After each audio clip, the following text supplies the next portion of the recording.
new to investing and you're looking at your portfolio right now feeling anxious because the market is down, I want you to stop, take a breath, and watch this video before you do anything. Because what you're feeling right now is completely normal. It's something that every investor goes through, and the decision that you make right now is one of the most important ones that you'll make in your investment journey. First, I want to talk about what's actually happening. What you're experiencing is called market volatility. Volatility just means the market is moving up and down more sharply than usual, and it tends to happen when there's uncertainty in the world, like economic news, political events, interest rate decisions, global crises. It is a completely normal part of how markets work. It has happened hundreds of times before, and it will happen hundreds of times again.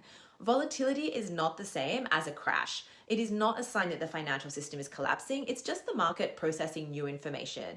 And it is uncomfortable to see, but it is not, in most cases, something that you need to act on. So here's the most powerful thing that I can show you when you're feeling scared about your investments: a long-term chart.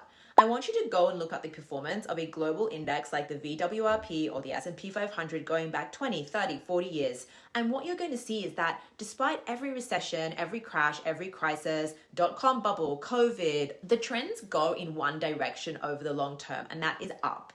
Every single dip you can see on that chart felt enormous and terrifying at the time, and every single one of them was followed by a recovery and then new highs. The reason most beginner investors lose money is not because they pick bad investments. It's because they zoomed in to a short window, a few weeks or months. They saw red numbers, panicked and sold, and then they locked in a loss that they wouldn't have if they had just waited. And then because they'd sold out, they missed the market recovery entirely. That is the cycle that keeps people poor in the stock market, and it's almost entirely driven by emotions rather than logic. So, what should you actually do when the market is volatile? If you have money invested in a diversified global index fund and you have a time horizon of 5 years or more, do nothing.